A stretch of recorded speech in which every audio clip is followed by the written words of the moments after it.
في البداية كان طبعا اجتماع اليوم بحضور الوزير. قبل أن يكون وزيرا هو عضو التدريس في جامعة الكويت، بل أمينا عاما لها، وبالتالي يعني كان اليوم كلام كبير وشفاف حول هذا الموضوع بوجود الأجهزة الأكاديمية الأخرى، وتمثيلا من جمعية أعضاء هيئة التدريس ومكتبنا الفني. في البداية موضوع التصنيفات العالمية اللي تم نشره من كم يوم، اللي هو الكيو اس. والكيو اس عندهم تصنيف دولي وتصنيف عربي. بالنسبة للتصنيف العربي حنا جامعة الكويت الأولى بالكويت، أما التصنيف الدولي لم تكن كذلك لعدة أسباب. طبعا اليوم يعني وردنا حقيقة تقرير ممتاز من مدير جامعة الكويت بالوكالة الأستاذ الدكتور بدر البديوي عن الوزون النسبية للكيو اس، سواء العربي ولا العالمي، التايمز وآخر،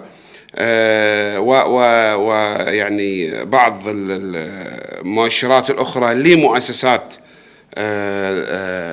مختصة في موضوع التصنيف. على سبيل المثال الكيو اس رانكينج، إذا أخذنا الانترناشنال، السمعة الأكاديمية، رأي جهات العمل، نسبة أعضاء التدريس إلى الطلبة، معدل اقتباس الأبحاث من أعضاء التدريس، نسبة أعضاء الهيئة الأكاديمية الأجانب، ونسبة الطلبة الأجانب، هذه مجتمعة من 100%. مجتمعة تكون النسبة ويكون الترتيب. حتى أختصر المشهد ويعني نتحدث عن من هو المتسبب وما هو العلاج. أولا، هناك تقصير من جامعة الكويت، هناك تقصير من حكومة الكويت.